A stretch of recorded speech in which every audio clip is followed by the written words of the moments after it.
begin with a little history on the Gini index. It is a tool used by economists to measure the income distribution in certain populations. It helps to define the gap between the rich and the poor of those populations. The Gini index was developed by an Italian statistician named Corrado Gini, which is obviously where it got its name, and that was in 1912, and it's been used ever since. As I said, for our purposes, it's going to be used to measure income inequality. It does have other uses, but there, that's Good. there. Sorry. It's okay. And then for calculating the Gini index, it is based on the relationship between what is called the Lorenz curve, which is right here, and that's the curve that's generated by inputting your data into an XY coordinate plane, and the line y equals x, which is also the line of perfect equality. So if you can see here, it's calculated by taking the area in between the curves and dividing it by the entire area, which is the area of A divided by A plus B.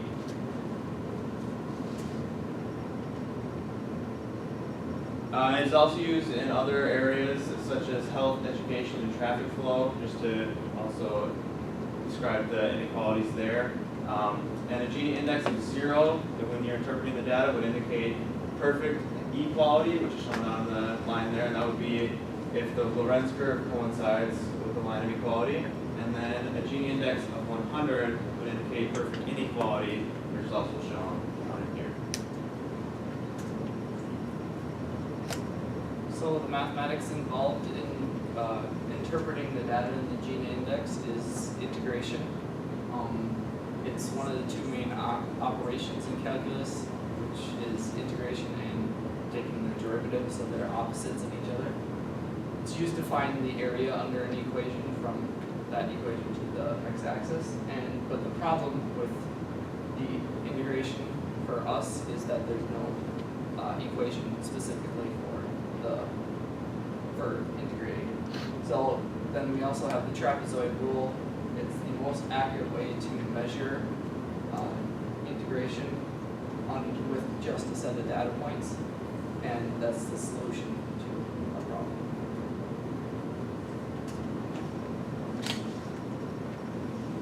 The history of this mathematics, pre-calculus integration, the Greek astronomer Exodus, a long time ago, started to find area under a curve using different geometric shapes that he knew the area of. So taking triangles and rectangles and all that stuff to fill in the area underneath and find the area underneath the curve. And then the fundamental theorem of calculus was created by Newton and Leibniz in the 1600s. This allowed for the precise analysis of complicated functions, so you can find the area under any curve, and it's exact. And then finally, the trapezoidal rule that it is used as a way when you don't have a function, or if you want to analyze it and estimate using points.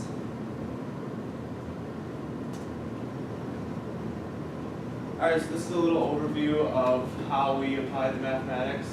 First we gathered our data, which in this case was the percentage of total income for certain households.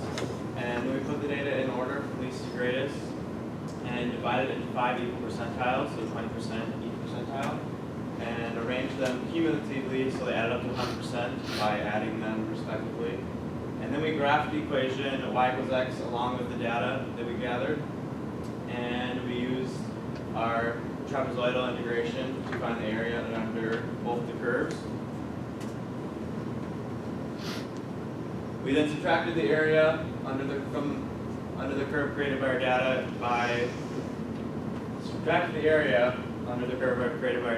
from the area under the line y equals x, which gave us the area in between the curves. And then the process for finding the Gini index is to divide that answer by the total area under y equals x. And then we converted that answer back into a percentage because when we got our data, we converted it into decimals just to make it easier to graph and see. This was our initial gathering data. I'll actually go to the next slide to show you. We created ranges of income per the population. So the bottom 20% of the population are between 0 and 20,000, the second are 20 to 40,000, and so on. And so then we found 5 occupations that satisfied each range and put them in a table. And then by adding them all up and dividing them, we came up with a percent of the total income per percentile.